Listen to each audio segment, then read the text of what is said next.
ಹಾಗೆ ಬೇರೆ ಡಾಕ್ಟರ್ನ ಕನ್ಸಲ್ಟ್ ಮಾಡಿ ಸೆಕೆಂಡ್ ಒಪಿನಿಯನ್ ತಗೊಳ್ಳೋಣ. ನಾವು ಏನು ಆಗದೇ ಇಲ್ಲ ಮುಂದಕ್ಕೆ ಅಂತ ಹೋಪ್ಸ್ ಕಳ್ಕೊಳ್ಳೋದು ಬೇಡ ಅಂತ ಅನ್ನಿಸ್ತಾ ಇದೆ. ಇನ್ನು ಎಂತೆಂಥ ಡಾಕ್ಟರ್ಸ್ ಇದ್ದಾರೆ, ಅವ್ರ ಹತ್ರ ಒಂದು ಒಪಿನಿಯನ್ ತಗೊಳ್ಳೋಣ ಕಣ. ಒಂದೊಂದು ಸರ್ತಿ ನಾವು ಯಾವುದನ್ನ ಡೆಡ್ ಎಂಡ್ ಅಂತ ಅನ್ಕೋತೀವೋ ಅದ್ರ ಆಚೆನೂ ಒಂದು ದಾರಿ ಇರುತ್ತೆ ಕಣ. ನಾವು ಎಕ್ಸ್ಪ್ಲೋರ್ ಮಾಡಬೇಕಷ್ಟೆ. ನೀನೇನು ಚಿಂತೆ ಮಾಡೋಕ್ಕೆ ಹೋಗ್ಬೇಡ, ಧೈರ್ಯವಾಗಿರು. ನನ್ನ ಬಗ್ಗೆ ನನಗೆ ಯೋಚನೆ ಇಲ್ಲ ಕಣ ಅನ್ನೋದ. ಭೂಮಿಕಾ ಅವರು ಸಾಕಷ್ಟು ಕನಸುಗಳನ್ನ ಕಟ್ಕೊಂಡ್ಬಿಟ್ಟಿದ್ದಾರೆ. ಅವ್ರಿಗೆ ಎಲ್ಲಿ ನೋವಾಗುತ್ತೋ ಅಂತ ನನಗೆ ಯೋಚನೆ ಆಗ್ತಿದೆ. ನಾನು ಅದಕ್ಕೆ ಹೇಳ್ತಾ ಇರ್ತಪ್ಪ, ಈಗಲೇ ಫೈನಲ್ ಡಿಸಿಷನ್ಗೆ ಬರೋದು ಬೇಡ, ಸೆಕೆಂಡ್ ಒಪಿನಿಯನ್ ತಗೊಳ್ಳೋಣ. ಈ ಡಾಕ್ಟರ್ ಹೇಳಿದ್ದು ಕೇಳಿಸ್ಕೊಂಡಿಲ್ಲಪ್ಪ. ಬೇರೆ ಎಲ್ಲಿ ಹೋದರೂ ಇದೇ ರಿಸಲ್ಟ್ ಬರುತ್ತೆ ಅಂತ ಏನು ಪ್ರಯೋಜನ ಹೇಳು ಗೆಳೆಯ. ಒಂದು ವಿಷಯ ಅಂತ ತಿಳ್ಕೊಂಬಿಡ, ದೇವರಂತ ದೇವರಿಗೆ ಅಪ್ಪ ಅಮ್ಮ ಅಂತ ಇರ್ತಾರೆ. ಅಂಥದ್ರಲ್ಲಿ ಈ ಡಾಕ್ಟ್ರಿಗಿಂತ ಅಪ್ಪನಂಥ ಡಾಕ್ಟ್ರುಗಳು ಇರಲ್ವೇನೋ?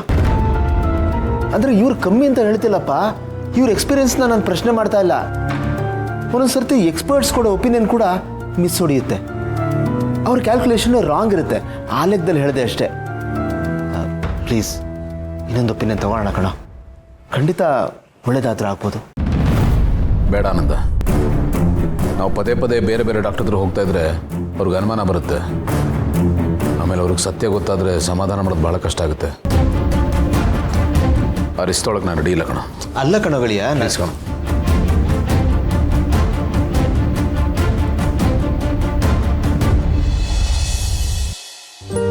ತಗೋಬಿಟ್ಟಿ. ಥ್ಯಾಂಕ್ಸ್ ಅತ್ತ. ಕಂದ, ಒಂದೇ ಒಂದು ನಿಮಿಷ ಕೂತ್ಕೋ.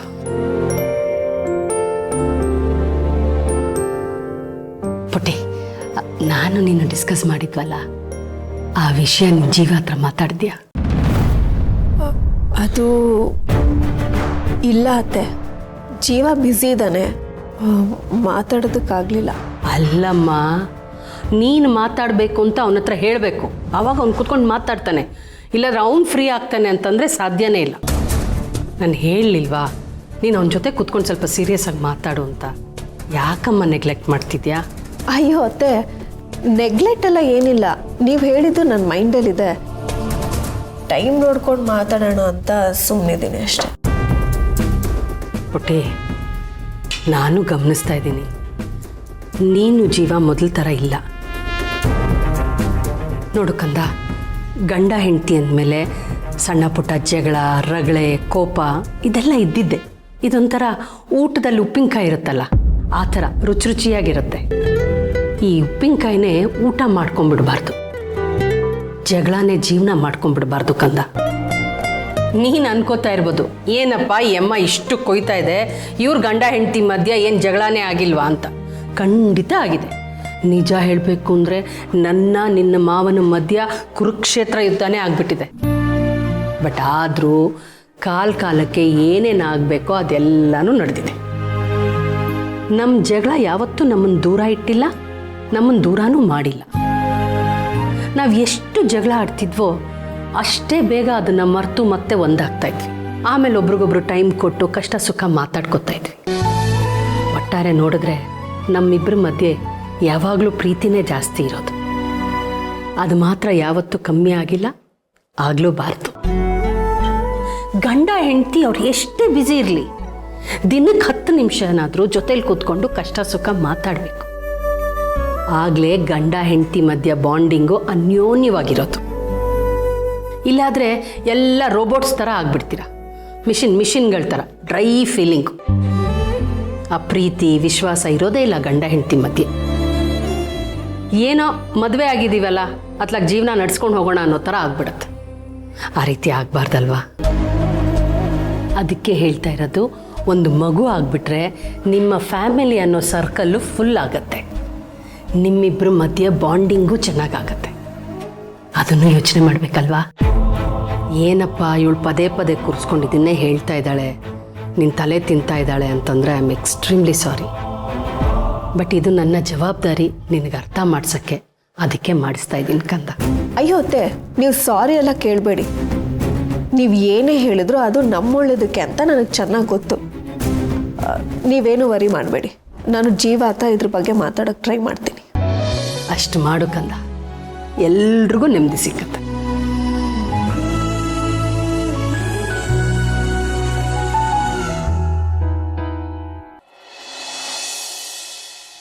ಇಷ್ಟು ಇಷ್ಟೊತ್ತಾದರೂ ಯಾಕೆ ಬಂದಿಲ್ಲ ಇವರು?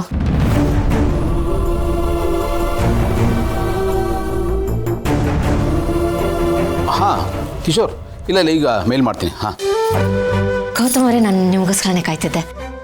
ಅದು ಇದು ಲ್ಯಾಪ್ಟಾಪ್ ಇಲ್ಲಿ. ಸಾರಿ ಸಾರಿ, ಏನೋ ಹೇಳ್ತಾ ಇದ್ರಿ? ಅದೇ ಹಾಸ್ಪಿಟಲ್ಗೆ ಹೋಗಿದ್ರ, ರಿಪೋರ್ಟ್ಸ್ ಬಂತ, ಡಾಕ್ಟರ್ ಏನು ಹೇಳಿದ್ರು? ಅಯ್ಯೋ ಛೇ, ಎಂಥ ಕೆಲಸ ಆಗೋಯ್ತು ನೋಡಿ. ಅದು ಕೆಲಸ ಬೇಗ ಮುಗಿಯುತ್ತೆ, ಮುಗಿಸ್ಕೊಂಡು ಹಾಸ್ಪಿಟ್ಲಿಗೆ ಹೋಗಿ ರಿಪೋರ್ಟ್ ಕಲೆಕ್ಟ್ ಮಾಡೋಣ ಅಂತ ಅಂದ್ಕೊಂಡೆ. ಬಟ್ ಆಫೀಸ್ ಕೆಲಸ ಮುಗಿಲೇ ಇಲ್ಲ ರೀ, ಡ್ರ್ಯಾಗ್ ಆಗ್ಬಿಡ್ತು. ಅದು ಆಫೀಸ್ ಕೆಲಸ ಎಷ್ಟೊತ್ತಿಗೆ ಫಿನಿಶ್ ಆಗುತ್ತೆ ಅಂತ ನನಗೂ ಗೊತ್ತಾಗಲ್ಲ. ಆಮೇಲೆ ಮಧ್ಯೆ ಎದ್ದು ಹೋಗೋಕ್ಕೂ ಆಗಲ್ಲ ನೋಡಿ. ಇಲ್ಲಿ ಈಗಲೂ ನಾನು ಇಮ್ಮಿಡಿಯೇಟ್ ಯಾವುದೋ ಒಂದು ಮೇಲ್ ಮಾಡಬೇಕಾಗಿದೆ. ಹಾಂ ಸಾರಿ ಭೂಮಿಕಾ, ನನಗೆ ಗೊತ್ತು ನೀವು ಕಾತ್ರದಿಂದ ಕಾಯ್ತಾ ಇದ್ದೀರಿ ಅಂತ. ಹಾಂ ಪ್ಲೀಸ್ ಬೇಜಾರು ಮಾಡ್ಕೊಬೇಡಿ. ಬೇಜಾರು ಅದಕ್ಕಲ್ಲ, ಹೀಗಾಯ್ತು ಅಂತ ನೀವು ಒಂದು ಫೋನ್ ಮಾಡ್ಬೋದಾಗಿತ್ತು ತಾನೆ, ವಿಷಯ ತಿಳಿಸ್ಬೋದಾಗಿತ್ತು ತಾನೆ. ನಾನೇ ಹೋಗಿ ರಿಪೋರ್ಟ್ ತೊಗೊಂಡು ಬರ್ತಿದ್ದೆ. ಹಾಸ್ಪಿಟಲ್ ಫೋನ್ ಮಾಡಿ ಕೇಳಿದ್ರಾ ಏನಾಯ್ತು ಅಂತ? ಹಾಂ, ಮಧ್ಯೆ ಒಂದೆರಡು ಸತಿ ಕಾಲ್ ಮಾಡಿದ್ದೆ. ಅದೇನೋ ಇನ್ನೊಂದು 2 ಟೆಸ್ಟ್ ರಿಸಲ್ಟ್ಸ್ ಬಂದಿರಲಿಲ್ವಂತೆ. ಹಾಗಾಗಿ ಕಂಪ್ಲೀಟಾಗಿ ರಿಪೋರ್ಟ್ ಬಂದ್ಬಿಡ್ಲಿ, ನಾವೇ ಇನ್ಫಾರ್ಮ್ ಮಾಡ್ತೀವಿ ಅಂತ ಹೇಳಿದ್ರು. ನಾವೇನು ಕೇಳೋದು ಅವರೇ ಕಾಲ್ ಮಾಡ್ತಾರೆ. ಒಂದು ಕೆಲಸ ಮಾಡ್ತೀನಿ, ನಾಳೆ ನಾನೇ ಹೋಗ್ತೀನಿ. ಏನು ರಿಪೋರ್ಟ್ ಇವತ್ತು ಬಂದರೂ ಅಷ್ಟೇ, ನಾಳೆ ಬಂದರೂ ಅಷ್ಟೇ, ಏನು ಚೇಂಜ್ ಆಗಲ್ಲ ಅಲ್ವಾ? ಏನೂ ಚೇಂಜ್ ಆಗಲ್ಲ. ಹಾಂ, ಒಂದು ಕೆಲಸ ಮಾಡಿ, ರಿಪೋರ್ಟ್ಸ್ ರೆಡಿ ಆಗ್ತಿದ್ದಂಗೆ ಹಾಸ್ಪಿಟಲ್ಗೆ ಹೇಳಿ ನನಗೆ ವಾಟ್ಸಪ್ ಮಾಡೋದಕ್ಕೆ. ಅಲ್ರಿ, ನಾನೇ ಖುದ್ದಾಗಿ ಹೋಗ್ತಾ ಇದ್ದೀನಿ, ಇನ್ನು ವಾಟ್ಸಪ್ ಯಾಕೆ ಮಾಡ್ಬೇಕು ಹೇಳಿ? ಆಮೇಲೆ ಆ ರಿಪೋರ್ಟ್ ನೋಡಿದ್ರೆ ನಮ್ಗೆ ಏನು ಅರ್ಥ ಆಗುತ್ತೆ? ನಾವೇನು ಡಾಕ್ಟರ್ಸಾ? ಹಾಂ ಅಲ್ವಾ? ಸರಿ, ಓಕೆ. ಇಷ್ಟೊತ್ತು ಕಾದಿದ್ದೀನಿ, ಇನ್ನೊಂದು ದಿನ ನಾಳೆ ನಾನೇ ಬರಲ್ಲ ನಿಮ್ಮ ಜೊತೆಗೆ? ಏ ಬೇಡ ರೀ, ನೀವು ಯಾಕೆ ಬರ್ತೀರಾ? ನೀವು ಮನೇಲಿ ಆರಾಮಾಗಿರಿ. ಅದು ನಾನು ಸ್ಟ್ರೈಟ್ ಅವೇ ಹಾಸ್ಪಿಟ್ಲಿಗೆ ಹೋಗ್ತಾ ಇಲ್ಲ. ಅದು ಒಂದು back to back immediate meetings ಇದೆ. ಅದು ಮುಗಿಸ್ಕೊಂಡು ನಾನು ಅಲ್ಲೇ ನನಗೆ ಒಂದು ಸೈಟ್ ವಿಸಿಟ್ ಇದೆ, ಅದು ಮುಗಿಸ್ಕೊಂಡು ಹಾಸ್ಪಿಟ್ಲಿಗೆ ಹೋಗಿ ನಾನು ರಿಪೋರ್ಟ್ನ ಕಲೆಕ್ಟ್ ಮಾಡ್ತೀನಿ. ಮಾಡ್ಕೊಂಡು ಕೂಡಲೇ ನಿಮಗೆ ಫೋನ್ ಮಾಡ್ತೀನಿ, ನೀವು ಅಲ್ಲಿಗೆ ಬನ್ನಿ, ಬೇಕಾದ್ರೆ ಡಾಕ್ಟರ್ ಮೀಟ್ ಮಾಡೋಣ. ಬಟ್ ಗೌತಮ್ ಅವರೇ, ನಾಳೆ ಕೆಲಸದಲ್ಲಿ ಬ್ಯುಸಿ ಇದೆ ಅಂತ ಹೇಳೋ ಹಾಗಿಲ್ಲ, ಯಾವ ಎಕ್ಸ್ಕ್ಯೂಸು ಕೊಡೋ ಹಾಗಿಲ್ಲ. ನಾಳೆ ನೀವು ಹಾಸ್ಪಿಟಲ್ಗೆ ಹೋಗಲೇಬೇಕು, ಕಂಪಲ್ಸರಿ. ಇದು ನಾನು ಆರ್ಡರ್ ಮಾಡ್ತಿದ್ದೀನಿ, ಫಸ್ಟ್ ಟೈಮ್ ಆರ್ಡರ್ ಮಾಡ್ತಿದ್ದೀನಿ. ಪ್ಲೀಸ್ ಹೋಗಿ ಬನ್ನಿ. ಏ ಶೋರ್, ನಿಮ್ಮ ಹಾಗೆ ಕ್ಯೂರಿಯಾಸಿಟಿ ಇದೆ ರೀ, ಖಂಡಿತ ಹೋಗ್ತೀನಿ. ಕಾಫಿ? ಯಾ ಸಾರಿ, ತಂದೆ.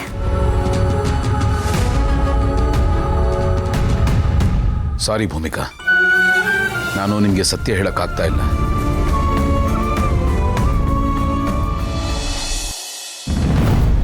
ಹೇಳಿ ಮೇಡಮ್. ಗೌತಮ್ ಬಂದಿದ್ರಾ? ನಾನು ಹೇಳಿದ ಥರನೇ ನೀವು ಮಾಡಿದ್ರಲ್ವಾ? ಹಾಂ ಮ್ಯಾಮ್, ಬಂದಿದ್ರು. ನೀವು ಹೇಳ್ದಾಗೆ ಹೇಳಿ ಕಳಿಸಿದ್ದೀನಿ. ಹೇಳಲೇಬೇಕಲ್ಲ, ನಿಮ್ಮ ಹೆಸರಲ್ಲಿ ಒಂದು 10 ಬೆಡ್ ಎಕ್ಸ್ಟ್ರಾ ಹಾಕ್ಸ್ಕೊತಿದ್ದೀವಿ.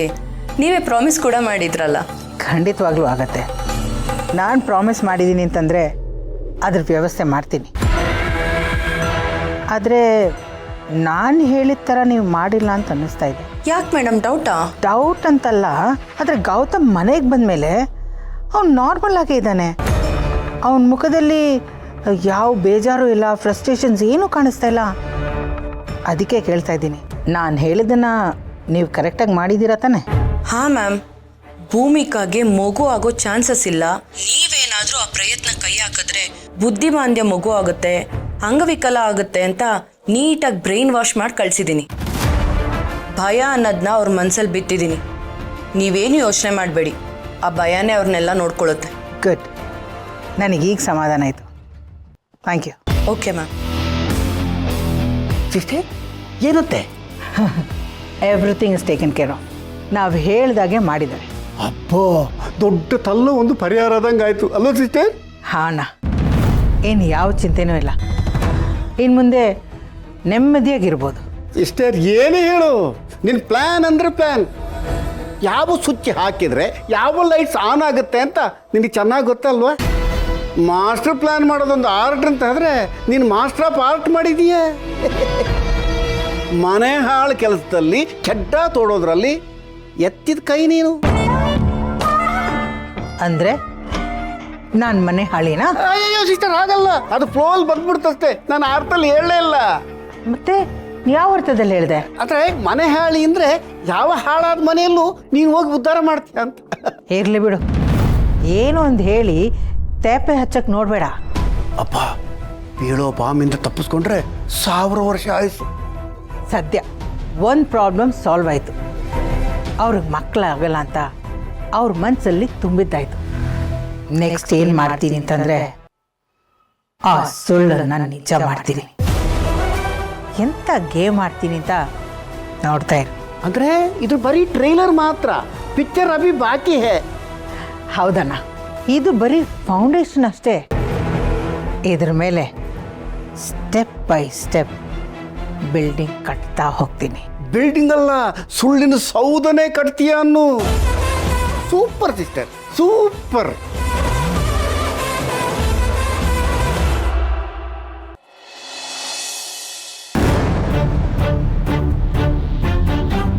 ಆನಂದ್, ಮಕ್ಕಳು ಮಲಗಿದ್ರಾ? ಮಲಗಿಸ್ಬಿಟ್ಟು ಬಂದೆ. ಅವ್ರ ಮುಂದೆ ಕೇಳಬಾರ್ದು ಅಂತ ಸುಮ್ಮನಾದೆ. ಹೌದು, ರಿಪೋರ್ಟ್ಸ್ ಎಲ್ಲ ಏನಾಯಿತು? ಎಲ್ಲ ಪಾಸಿಟಿವ್ ಆಗಿ ಬಂತು ತಾನೆ? ಏನೂ ತೊಂದರೆ ಇಲ್ಲ ಅಲ್ವಾ?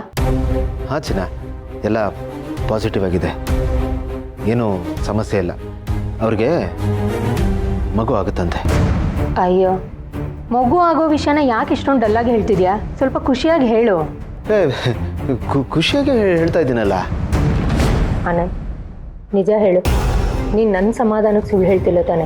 ಏನಾಯಿತು? ಆ ಥರ ಏನಿಲ್ಲ ಚಿನ್ನ. ಅಂದರೆ ಬೆಳಗ್ಗೆ ಹೋದವನು ಈಗ ಬರ್ತಾ ಇದ್ದೀನಲ್ಲ, ಆಫೀಸಲ್ಲಿ ಸಿಕ್ಕಾಪಟ್ಟೆ ಕೆಲಸ, ಅದಕ್ಕೆ ಸ್ವಲ್ಪ ಡಲ್ ಆಗಿದ್ದೀನಿ ಅಷ್ಟೆ. ಬೇರೆ ಇನ್ನೇನು ಪ್ರಾಬ್ಲಮ್ ಇಲ್ಲ. ಅವ್ರಿಗೆ ಮಗು ಆಗುತ್ತೆ. ಹಾಂ, ಗುಡ್ ನೈಟ್. ಇಲ್ಲ, ಎಲ್ಲೋ ಏನೋ ಮಿಸ್ ಹೊಡಿತಿದೆ. ಈಗಲೂ ನೀನು ನನ್ನ ಹತ್ರ ಸುಳ್ಳು ಹೇಳ್ತಿದ್ಯಾ ಅನ್ನಿಸ್ತಿದೆ. ಅಲ್ಲ ಆನಂದ್, ನಮ್ಮ ಡುಮ್ಮಂಗೆ ಮಗು ಆಗೋ ವಿಷಯ ಸಾಧಾರಣ ವಿಷಯನ? ಎಷ್ಟು ಖುಷಿ ಪಡಬೇಕು, ಎಷ್ಟು ಸಂಭ್ರಮ ಪಡಬೇಕು. ಆದರೆ ನಿನ್ನ ಮುಖದಲ್ಲಿ ಯಾವ ಸಂಭ್ರಮನೂ ಕಾಣ್ತಿಲ್ಲ. ವಿಷಯ ಗೊತ್ತಾಗ್ತಿದ್ದಾಗೆ ನನಗೆ ಫೋನೋ ಮೆಸೇಜೋ ಮಾಡ್ತಿದ್ದೆ, ಅದನ್ನು ಮಾಡಲಿಲ್ಲ. ಈಗ ನೋಡಿದ್ರೆ ಎಲ್ಲ ನಾನೇ ಕೇಳಿ ಕೇಳಿ ತಿಳ್ಕೊತಿದ್ದೀನಿ. ನೀನಾಗಿ ನೀನು ಏನೂ ಹೇಳ್ತಿಲ್ಲ. ನೀನು ಆಡ್ತಿರೋದೆಲ್ಲ ನೋಡ್ತಿದ್ರೆ ನನಗೆ ಅನುಮಾನ ಜಾಸ್ತಿ ಆಗ್ತಿದೆ. ಆನಂದ್, ಪ್ಲೀಸ್ ನನ್ನ ಹತ್ರ ಯಾವ ವಿಷಯನೂ ಮುಚ್ಚಿಡ್ಬೇಡ. ಏನೇ ಇರಲಿ ಹೇಳು, ಏನಾಯಿತು? ಚಿನ್ನ, ಆ ಥರ ಏನಿಲ್ಲಮ್ಮ. ಇನ್ಫ್ಯಾಕ್ಟ್ ವಿಷಯ ಗೊತ್ತಾಗ್ತಿದ್ದಂಗೆ ನಿನಗೆ ಫೋನ್ ಮಾಡಿ ಹೇಳೋಣ ಅಂದ್ಕೊಂಡೆ. ಅಷ್ಟರಲ್ಲಿ ಆಫೀಸ್ದು ಸಿಕ್ಕಾಪಟ್ಟೆ ಕೆಲಸಗಳು ಬ್ಯಾಕ್ ಟು ಬ್ಯಾಕ್ ಕಾಲ್ ಬರ್ತಾನೆ ಇತ್ತು. ಆ ಪ್ರೆಷರಲ್ಲಿ ನಾನು ನಿಂಗೆ ಫೋನ್ ಮಾಡೋದನ್ನೇ ಮರ್ತುಬಿಟ್ಟೆ. ನೀನು ಸುಮ್ಮನೆ ತಲೆ ಕೆಡಿಸ್ಕೋಬೇಡ, ಅಂಥದ್ದೇನೂ ಇಲ್ಲ. ಅವ್ರಿಗೆ ಮಗು ಆಗುತ್ತೆ. ಹಾಂ, ನಂಬೋದಾ ನಿನ್ನ? ನಿನಗಂದರೆ ನಾನೇನು ಹೇಳು ಅಮ್ಮ, ಇರೋ ವಿಷಯ ನಾನು ಇದ್ದಂಗೆ ಹೇಳ್ಬಿಟ್ಟಿದ್ದೀನಿ. ನಂಬೋದು ಬಿಡೋದು ನಿನಗೆ ಬಿಟ್ಟಿದ್ದು. ನನಗೆ ಸಿಕ್ಕಾಪಟ್ಟೆ ಸುಸ್ತಾಗ್ತಾ ಇದೆ, ಮಲಗ್ತೀನಿ. ಹಾಂ, ಗುಡ್ ನೈಟ್.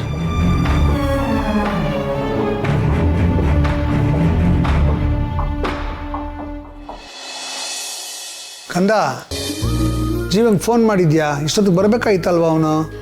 ನಿಮ್ಗೆ ಹೇಳೋದು ಮರ್ತ್ಬಿಟ್ಟೆ ಮಾವ. ಮೀಟಿಂಗ್ ಇದೆ, ಮುಗಿಸ್ಕೊಂಡು ಬರ್ತೀನಿ ಅಂತ ಹೇಳ್ದ. ಇನ್ನೇನು ಸ್ವಲ್ಪ ಹೊತ್ತಲ್ಲಿ ಬರ್ಬೋದು. ಬಂದ ನೋಡಿ. ಬಾರೋ ಅಪ್ಪ, ಸ್ವೀಟ್ ತಗೊಳ್ಳಿ. ಸ್ವೀಟಾ? ಯಾಕೆ? ಮೊದಲು ಸ್ವೀಟ್ ತಿನ್ನಿ, ಬಾಯಿ ಸಿಹಿ ಮಾಡ್ಕೊಳ್ಳಿ. ಆಮೇಲೆ ಸ್ವೀಟ್ ಅಷ್ಟೇ ಸ್ವೀಟ್ ಆಗಿರೋ ಸುದ್ದಿ ಹೇಳ್ತೀನಿ, ಸರಿನಾ? ತಗೊಳ್ಳಿ.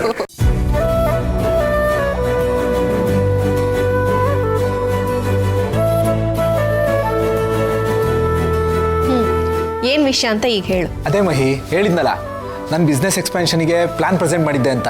ಅದೆಲ್ರಿಗೂ ಇಷ್ಟ ಆಗಿದೆ, ಇಂಪ್ರೆಸ್ ಆಗಿದ್ದಾರೆ. ಪ್ಲಾನ್ ಎಲ್ಲ ಓಕೆ ಆಗಿ ಇನ್ವೆಸ್ಟ್ಮೆಂಟು ರಿಲೀಸ್ ಮಾಡ್ತಾ ಇದ್ದಾರೆ. ಇನ್ನು ಮುಂದೆ ನಮ್ಮ ಕಂಪ್ನಿ ದೊಡ್ಡದಾಗಿ ಬೆಳೆಯುತ್ತೆ. ಕಂಪ್ನಿ ಜೊತೆ ನಾವು ಬೆಳಿತೀವಿ. ಇದು ಆ ಖುಷಿಗೆ. ನೋಡ್ತಾ ಇರಿ, ಇಷ್ಟು ದಿನದೊಂದು ಲೆಕ್ಕ ಆದರೆ ಇನ್ನು ಮುಂದೆ ಬೇರೆನೇ ಲೆಕ್ಕ. ಮಹಿ, ಇಷ್ಟು ಖುಷಿಯಾಗಿರೋ ವಿಷಯ ಹೇಳ್ತಾ ಇದ್ದೀನಿ, ನೀನು ನೋಡಿದ್ರೆ ಡಲ್ ಆಗಿದೆಯಲ್ಲ? ಅದು ಫುಲ್ ಇನ್ವೆಸ್ಟ್ಮೆಂಟು ಅವರೇ ಮಾಡ್ತಿದ್ದಾರೆ. ಆ್ಯಂಡ್ ಸೆಕ್ಯೂರಿಟಿಗೆ ಅಂತಲೂ ಏನೂ ಕೊಡ್ತಿಲ್ಲ. ಮುಂದೆ ಏನಾದರೂ ಕಾಂಪ್ಲಿಕೇಶನ್ಸ್ ಆಗುತ್ತಾ ಅಂತ. ಓ, ಅದ ನಿನ್ನ ಯೋಚನೆ? ಡೋಂಟ್ ವರಿ, ಅದೆಲ್ಲ ಟೇಕ್ ಕೇರ್ ಆಗಿದೆ. ಈ ಸಲ ಲಾಸ್ಟ್ ಸಲ ಥರ ಆಗಲ್ಲ. ನಮ್ಮ ಕಂಪ್ನಿ ಶೇರ್ಸ್ನ ಅವ್ರಿಗೆ ಕೊಡ್ತಿದ್ದೀವಿ 50-50. ಇನ್ಮೇಲೆ ಅವರು ನಮ್ಮ ಇನ್ವೆಸ್ಟರ್ ಮಾತ್ರ ಅಲ್ಲ, ಬಿಸ್ನೆಸ್ ಪಾರ್ಟ್ನರ್ ಕೂಡ. ಆದರೆ ಕಂಪ್ನಿನ ನೋಡ್ಕೊಳ್ಳೋದು, ಮ್ಯಾನೇಜ್ ಮಾಡೋದು ನಾನಾಗಿರ್ತೀನಿ. ಅಲ್ಲ ಕಣೋ ಜೀವ, ನೀನು ಕಷ್ಟಪಟ್ಟು ಈ ಕಂಪ್ನಿನ ಬೆಳೆಸಿದ್ಯಾ, ನೀನು ನಿನ್ನ ಕಾಲ ಮೇಲೆ ನಿಂತಿದ್ಯಾ. ನೀನು ಟ್ಯಾಲೆಂಟಿಂದ ಕಂಪ್ನಿನ ಬೆಳೆಸಿದ್ಯಾ ಅಂದಮೇಲೆ ಸಿಂಹ ಪಾಲು ನಿನಗೆ ಸಿಗಬೇಕು. ದುಡ್ಡು ಯಾರು ಬೇಕಾದರೂ ಕೊಡ್ತಾರೆ, ಆದರೆ ಟ್ಯಾಲೆಂಟು ಅದಕ್ಕೆ ಬೆಲೆ ಕಟ್ಟಕ್ಕಾಗಲ್ವಲ್ಲ. ಅಪ್ಪ ಏನು ಮಾಡೋದು, ಟ್ಯಾಲೆಂಟ್ ಬೆಟ್ಟದಷ್ಟಿರುತ್ತೆ, ಆದರೆ ಅದಕ್ಕೆ ತಕ್ಕ ಹಾಗೆ ಬೆಟ್ಟದಷ್ಟು ದುಡ್ಡು ಇರಬೇಕಲ್ವಾ. ದುಡ್ಡಿರೋ ಕಡೆ ಟ್ಯಾಲೆಂಟ್ ಇರಲ್ಲ, ಹಸಿವಿರೋ ಕಡೆ ಮಾತ್ರ ಟ್ಯಾಲೆಂಟ್ ಹುಟ್ಟೋದು. ನನಗೆ ಬೆಳಿಬೇಕು ಅನ್ನೋ ಹಸಿವು ತುಂಬಾ ಇದೆ ಅಪ್ಪ, ಆದರೆ ಅದಕ್ಕೆ ತಕ್ಕ ಹಾಗೆ ಇನ್ವೆಸ್ಟ್ ಮಾಡೋದಕ್ಕೆ ನನ್ನ ಕೈಲಿಂದ ಆಗಲ್ಲ. ಲೋನ್ ಅಂತೆಲ್ಲ ಹೋದರೆ ತುಂಬಾ ದುಬಾರಿ ಆಗುತ್ತೆ. ಲೋನಿಗೆ ಅಂತ ಇಂಟ್ರೆಸ್ಟ್ ಕೊಟ್ಟೋ ಬದಲು ಶೇರ್ಸ್ನ ಕೊಟ್ಟು ಬಿಸ್ನೆಸ್ ಪಾರ್ಟ್ನರ್ ಮಾಡ್ಕೊಳ್ಳೋದು ಒಳ್ಳೆ ಐಡಿಯಾ ಅಲ್ವಪ್ಪ. ನಮಗೆ ಇಂಟ್ರೆಸ್ಟು ಉಳಿಯುತ್ತೆ, ಆ ಬರ್ಡನೂ ಇರಲ್ಲ. ನೀನು ಹೇಳೋದ್ರಲ್ಲೂ ಅರ್ಥ ಇದೆ. ಬಿಸ್ನೆಸ್ ಅಂದಮೇಲೆ ಏರಿಳಿತಗಳು ಇದ್ದೇ ಇರುತ್ತೆ. ಯಾವಾಗಲೂ ಕಂಪನಿ ಹೀಗೆ ಇರುತ್ತೆ ಅಂತ ಹೇಳೋಕ್ಕಾಗಲ್ಲ, ಲಾಸು ಆಗತ್ತೆ. ಅಂಥ ಟೈಮಲ್ಲಿ ಸಾಲದಲ್ಲಿರೋದಕ್ಕಿಂತ ಮೂಲದಲ್ಲಿರೋದು ಒಳ್ಳೆಯದು. ಯಾಕೆ ಅಂದರೆ ಈ ಸಾಲ ತೀರಿಸೋ ತಾಪತ್ರಯ ತಪ್ಪುತ್ತೆ. ಆಪ ಅದಕ್ಕೆ ನಾನು ಈ ರೀತಿ ಪ್ಲಾನ್ ಮಾಡಿರೋದು. ಈಗ ಸಾಲಕ್ಕೆ ಅಂತ ಕಟ್ಟೋ ಬಡ್ಡಿ ಉಳಿದ್ರೆ ಅದು ಲಾಭನೇ ಆಗುತ್ತಲ್ವಾ, ಪ್ರಾಫಿಟ್ ಮಾರ್ಜಿನು ಜಾಸ್ತಿ ಆಗುತ್ತೆ. ಕಂಪ್ನಿ ಫಿನಾನ್ಷಿಯಲಿ ಸ್ಟ್ರಾಂಗ್ ಆಗಿರುತ್ತೆ, ಡೆಟ್ ಫ್ರೀ ಆಗಿರುತ್ತೆ. ಅದು ಸರಿನೇ. ಬಟ್ ಜೀವ, ನೀನು ಸ್ವಲ್ಪ ಕೇರ್ಫುಲ್ ಆಗಿರು. 50% ಶೇರ್ಸ್ ಕೊಡ್ತಾ ಇದೆಯಾ ಅಂತಂದರೆ ಕಂಪ್ನಿ ರಿಲೇಟೆಡ್ ಏನೇ ಡಿಸಿಷನ್ಸ್ ತಗೊಳ್ಳೋದಿದ್ರೂ ಅವ್ರಿಗೂ ಈಕ್ವಲ್ ರೈಟ್ಸ್ ಇರುತ್ತೆ.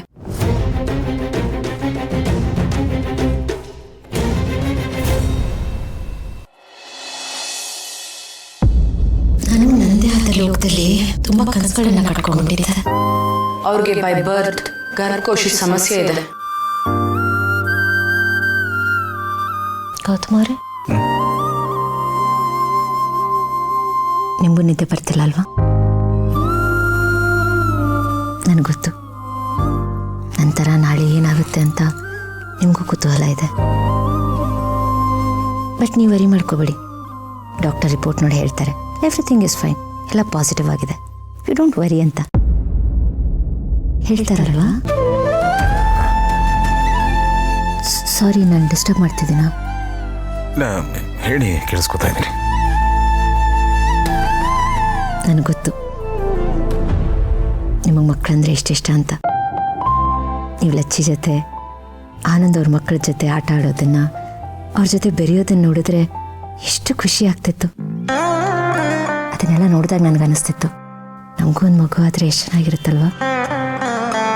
ಆ ಮಗು ಜೊತೆ ನೀವು ಹೇಗೆ ಟೈಮ್ ಸ್ಪೆಂಡ್ ಮಾಡ್ತೀರಾ, ಹೇಗಿರ್ತೀರಾ, ಎಷ್ಟು ಖುಷಿಯಾಗಿರ್ತೀರಾ ಅನ್ನೋದನ್ನು ನಾನು ನೋಡಬೇಕು.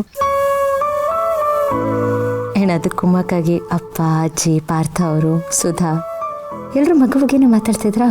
ಸೊ ನನ್ನ ಮನಸ್ಸಲ್ಲೂ ಮಗು ಬಗ್ಗೆ ಆಸೆ ತುಂಬ ಆಳವಾಗಿ ಬೇರೂರ್ತು. ನಮಗೂ ಒಂದು ಮಗು ಆದರೆ ಎಷ್ಟು ಚೆನ್ನಾಗಿರುತ್ತಲ್ವಾ, ಲೈಫ್ ಕಂಪ್ಲೀಟ್ ಅನಿಸುತ್ತೆ. ನನ್ನ ಆಸೆ ಏನು ಗೊತ್ತಾಗೋತಂದ್ರೆ, ನಮ್ಮ ಮಗು ನಿಮ್ಮ ಥರ ಗುಂಡಿಗೆ ಕೆಂಪಿಗೆ ಮುದ್ದಾಗಿರಬೇಕು. ನಾನು ನಿಮ್ಗೊಂದು ಪ್ರಶ್ನೆ ಕೇಳಲ್ಲ,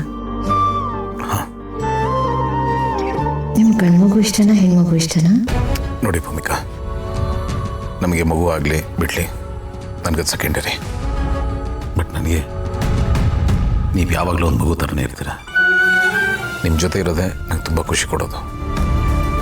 ಬೇರೆ ಏನು ಸಿಕ್ಕಿದ್ರು ನನ್ನ ಜೀವನದಲ್ಲಿ ಅದು ಬೋನಸ್ ಅಂತ ಅನ್ಕೋತೀನಿ ನಾನು. ನೀವು ಮುಖ್ಯ, ನೀವು ಚೆನ್ನಾಗಿರೋದು ಮುಖ್ಯ. ಅದು ನನಗೆ ಗೊತ್ತು. ಬಟ್ ನೀವು ನನ್ನ ಮಾತನ್ನು ಡೈವರ್ಟ್ ಮಾಡಬೇಡಿ. ಹೇಳಿ, ನಿಮಗೆ ಗಂಡು ಮಗು ಇಷ್ಟನಾ ಹೆಣ್ಮಗು ಇಷ್ಟನಾ? ನೀವು ಹೇಳದೇ ಇದ್ರೂ ನನಗೆ ಗೊತ್ತು ನಿಮಗೆ ಗಂಡು ಮಗು ಇಷ್ಟ ಅಂತ. ಯಾಕಂದರೆ ನೀವು ಯಾವಾಗಲೂ ಹೇಳ್ತಿದ್ರಿ, ಈ ಮನೇಲಿ ಹುಟ್ಟೋ ಮೊದಲನೇ ಮಗು ನಿಮ್ಮ ತಂದೆ ಆಗಿರ್ತಾರೆ, ರೈಟ್? ನನಗೆ ಗೊತ್ತು ನಿಮ್ಮ ಗಂಡು ಮಗು ಇಷ್ಟ ಅಂತ. ಆ್ಯಂಡ್ ನನ್ನ ಆಸೆನೂ ಅಷ್ಟೇ, ಗಂಡು ಮಗು ಆಗಲಿ ಅಂತ. ಬಟ್ ಗೌತಮರೇ, ಹೆಣ್ಮಗು ಆದರೆ ಏನು ಮಾಡ್ತೀರಾ? ನೋಡಿ ಭೂಮಿಕಾ,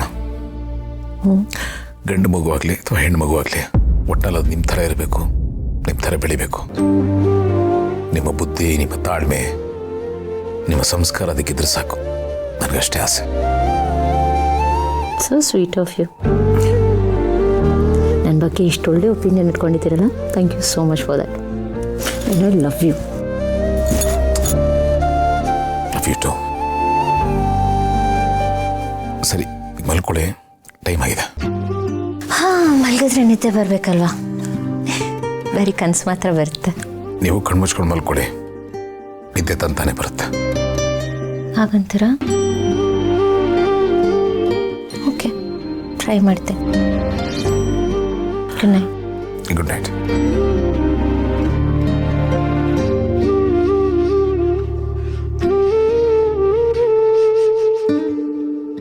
ಇವ್ರ ಮಕ್ಕಳ ಬಗ್ಗೆ ಎಷ್ಟು ಆಸೆ ಇಟ್ಕೊಂಡಿದ್ದಾರೆ, ಬೆಟ್ಟದಷ್ಟು ಕನಸುಗಳನ್ನ ಕಟ್ಕೊಂಡಿದ್ದಾರೆ. ಈಗ ಮಗು ಆಗಲ್ಲ ಅನ್ನೋ ವಿಷಯ ಗೊತ್ತಾದರೆ ಎಷ್ಟು ಹಿಂಸೆ ಆಗುತ್ತೆ. ಬಟ್ ಈ ವಿಷಯನ ನಾನು ಎಷ್ಟು ದಿನ ಅಂತ ಮುಚ್ಚಿಟ್ಲೆ.